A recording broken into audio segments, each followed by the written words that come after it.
Counting double-digit thousands.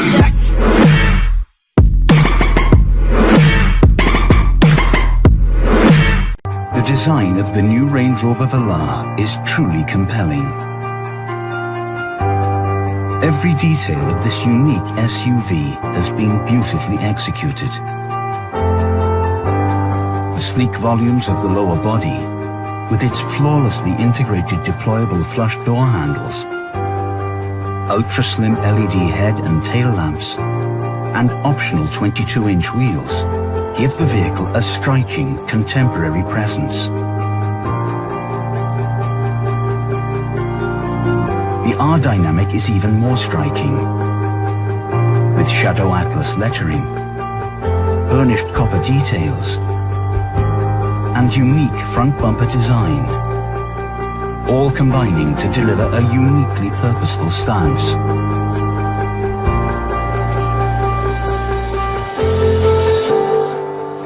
The Velar has a familiar Range Rover design architecture that exudes simplicity.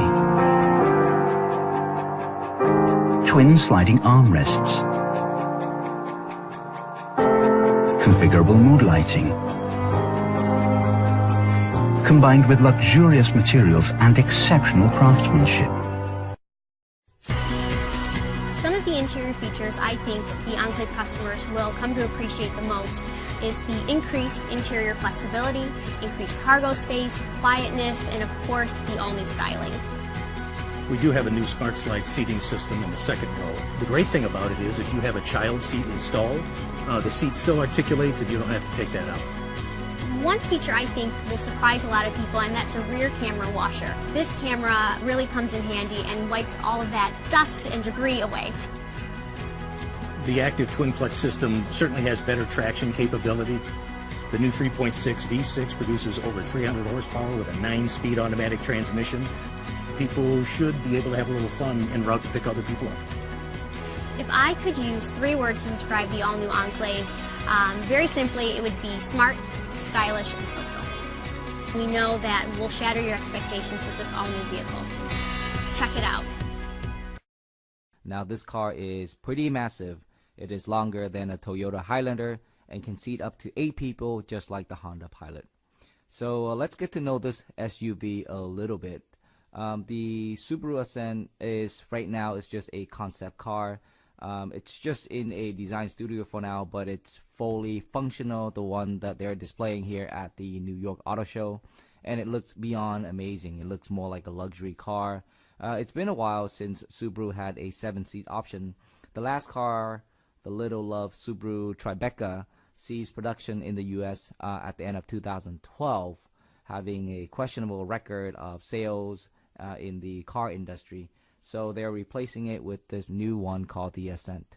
Unlike the Subaru VZ7 concept, which is the automaker displayed at the LA Auto Show last year, the Ascent SUV concept is a whole lot closer to what the production car would look like. Even the name will be carried over, with Subaru confirming this week at the New York Auto Show that its upcoming model will be named the Ascent.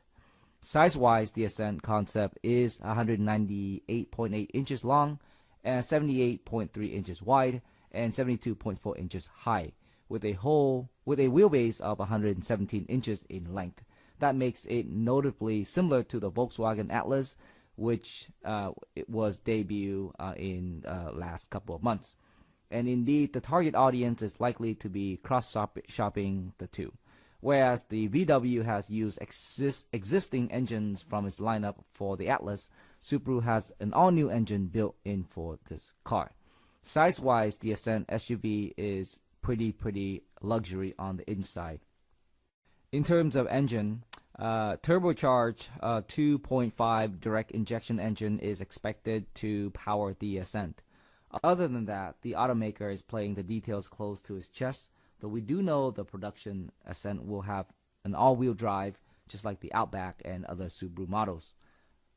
Underneath, it will be built on a tweaked version of the Subaru Global Platform announced in 2016 that promises a lower center of gravity and a greater rigidity for more inspiring driving experience. This is the 2018 Jeep Grand Cherokee Trackhawk. It is finally here. This is the highly anticipated cheap entry into the Hellcat Hall of Fame.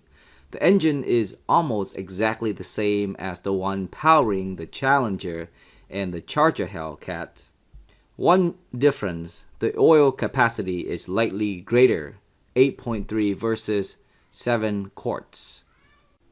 The transmission bolts up a Quadra-Track MP3015C single-speed transfer case that's capable of varying the front to rear torque, splitting from 60 to 40% in trailer towing mode to 30/70 in track mode. Other cheap specific upgrades include the use of an electronic limited slip differential Outback sporting way shorter gearing than in the cars. The housing is redesigned relative to the one in the SR8 with revised ring and pinion tooth geometry and a new 4-point axle mounting scheme to better distribute the enormous forces attempting to twist its way from the chassis. The front brakes are the biggest in the Hellcat SRT Pantheon at 15.75 inches. Appearance-wise, most of the SRT8 bits are unchanged, except where the fog lamps live in the SR8, you find air inlets in the Trackhawk. The driver's side one feeds cold air into the engine intake, the other serves as an oil cooler. On the standard 8.4-inch Uconnect touchscreen, which features Apple CarPlay and Android Auto, are exclusive Trackhawk performance pages to monitor and record various performance parameters. The Jeep also offers a trailer hitch camera view that enables the driver to keep an eye on the trailer while driving. So how should the Grand Cherokee Trackhawk run? Well, Jeep's official estimates are 0 to 60 in 3.5 seconds, the quarter mile in 11.6 seconds at 116 miles per hour, with a top speed of 180 miles per hour. For me, this is always the moment of truth. When the cover is pulled off and you see the car the first time. To be designing a brand through a product is already quite an exciting task. But to be as well designing an architecture for a new typology of product into a brand, it's an even more exciting. When you consider an SUV as the first SUV for Genesis, you're automatically also incorporating the idea of certain activities in these vehicles in the classical sense. I think designing a luxury product or designing for a luxury brand implies self-discipline, self-control. It's a difficult discipline, but it's actually the only one that differentiates a luxury product from another one. Luxury is about the perfect balance in the proportion and the styling and the technology together to create one single message. And this is what makes a luxury luxury. This all combined shows you how fascinated, how passionate we were about designing it and about basically showing the result of that work. I feel that tension and the excitement that I have, that the spark goes to the people watching it.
of our new QX80, which will come into the market at the end of 2017.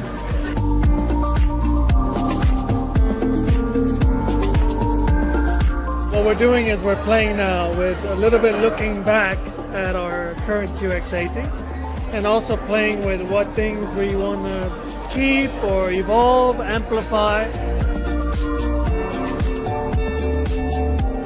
Yes, we have artistry and we're all about that. But the artistry is really an execution of power and performance. So this part is, we always have it. So this is part of our powerful elegance. And so we'll always do that. So when you look at even the technology of the headlamps, there is still the human eye in this super advanced technology. So we'll always keep that.